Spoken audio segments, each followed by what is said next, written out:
Shalom Pak Bambang, saya mau izin bertanya, sebelum ada ciptaan Allah dengan siapa? Mohon pencerahannya. Kira-kira waktu Tuhan itu belum menciptakan langit bumi seisinya, Tuhan dengan siapa waktu itu? Nah ini mulai dalam, semakin malam ini nggak lama lagi saya ceramah, tapi semakin lama biar semakin dalam. Waktu alam semesta belum tercipta, malaikat belum tercipta, manusia belum tercipta, Tuhan dengan siapa? Sendiri Pak, apa tidak kesepian? Coba pikir, ini mikir sambil guyon nggak apa-apa. Coba Tuhan sendiri, apa tidak kesepian Tuhan? Waktu Tuhan masih sendiri, belum ada langit, bumi, alam semesta, manusia, malaikat. Kira-kira butuh 1, 2, 3 apa tidak? Tuhan masih sendiri loh. Alam belum ada, manusia belum ada, malaikat belum ada. Kira-kira butuh apa enggak? Aku yang Maha Esa, ngomong sama siapa yang lain belum ada. Ngerti nggak maksud saya? Penting apa enggak kata sah? Enggak penting, karena waktu itu belum ada manusia. Ya toh? Belum ada malaikat yang dituntut untuk menyembah puja, belum ada manusia yang dituntut untuk berkomitmen kepadanya, maka Maha Esa enggak penting. Ya toh? Karena belum ada yang lain. Adanya satu Esa, itu karena ada dua. Begitu Tuhan menciptakan malaikat, baru ada aku Tuhan dan ada kamu malaikat. Malaikatnya lebih dari satu, ada aku dan ada kalian. Ya toh? Selain malaikat ada manusia, ada aku, ada kalian, ada mereka. Jadi aku, kalian, kamu, mereka itu setelah ada kejamaan. Sebelum itu belum perlu kata ada.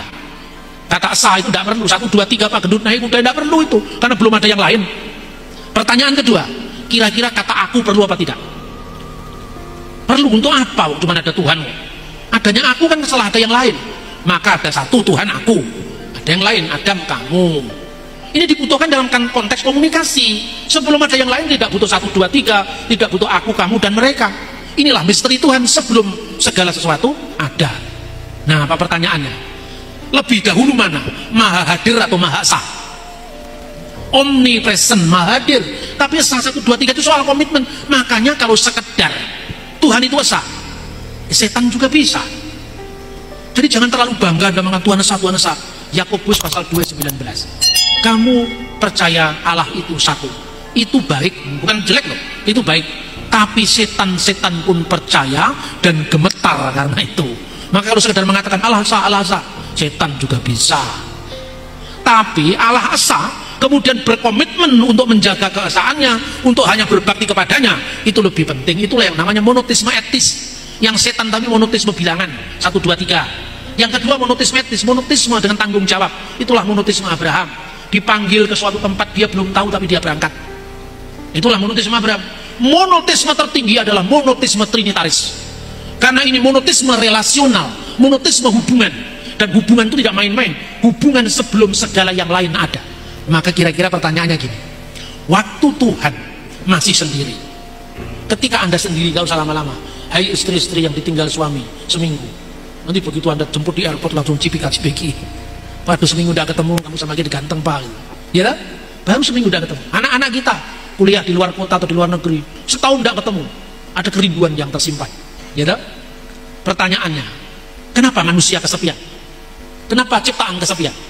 Karena satu eksistensi, satu wujud hanya memiliki satu pusat kesadaran, sehingga dia tidak bisa berbagi pada pusat kesadaran yang lain. Makanya ada kesepian. Kesepian itu kan menyiksa, saudara-saudara. Kesepian itu mendera jiwa kita. Maka sebabnya ada nyanyian sunyi sepi sendiri tanpa dirimu lagi. Kenapa sampai ada lagu itu? Karena Anda sendiri. Bayangkan ketika sebelum ada ciptaan Tuhan sendiri, apa tidak kesepian? Kalau Tuhan sama dengan manusia, pribadinya terbatas, dia pasti kesepian. Dan kesepian itu bukan sifatnya Tuhan. Tetapi karena satu ousia tadi memiliki lebih dari satu hipostasis, satu ousia itu lebih dari memiliki satu pribadi, pusat kesadaran, maka tidak ada kesepian dalam Tuhan. Hubungan antara Bapa, sumber, putra itu apa namanya, yang diperanakkan dari sumber yang satu, dan roh yang dikeluarkan dari sumber yang satu, itu hubungan dinamis dalam keabadian. Bahasa kerennya para teolog dinamakan perikoresis, saling mendiami. Karena saling mendiami ada hubungan kasih kekal. Saya bertanya, Allah itu kasih? Kasih Pak. Apakah itu kekal? Ya kekal. Allah itu kasih. Yang dikasih siapa? Manusia Pak. Tidaklah aku ciptakan engkau agar kamu mengenal aku, katanya aliran kebatinan Jawa. Tuhan menciptakan manusia supaya dikenal. katanya aliran kepercayaan. Supaya dikenal, iya. Berarti Tuhan butuh aktualisasi diri. Karena dia butuh yang lain. Selama Tuhan belum memiliki yang lain, Tuhan dilanda oleh kesepian seperti Yunisara. Ya kan? Lalu kasih itu kan butuh sasaran kasih supaya tidak bertepuk sebelah tangan. Bapa itu sumber kasih, Putra itu yang dikasih, dan ada kasih yang disalurkan adalah Roh Kudus. Ini ilmu yang dalam, saudara-saudara. Tidak bisa hanya dikatakan 1, 2, 3 Pak Gendut naik kuda. Kalau Tuhan di sana, dia tidak di sini. Oh, itu tidak cocok, itu kan saya. Saya sekarang di Makassar, maka saya tidak ada di Jakarta. Tapi kalau Tuhan sekarang ada di sini, apa Tuhan tidak ada di sana? Tuhan, kami sudah berkumpul ini lebih daripada 100 orang. Padahal syarat minimum kehadiranmu 2-3 orang berkumpul, Tuhan akan hadir. Ini sudah memenuhi syarat minimum. Tuhan, kenapa engkau belum hadir? Saya masih ada sibuk di New York. Di sini ada KKR. Berapa lama lagi Tuhan kau tiba di kota Makassar? Masa Tuhan seperti itu? Dia di sini, dia juga di sana. Dia ada di mana-mana.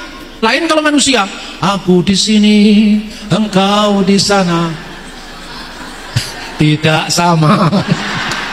Oke, salam.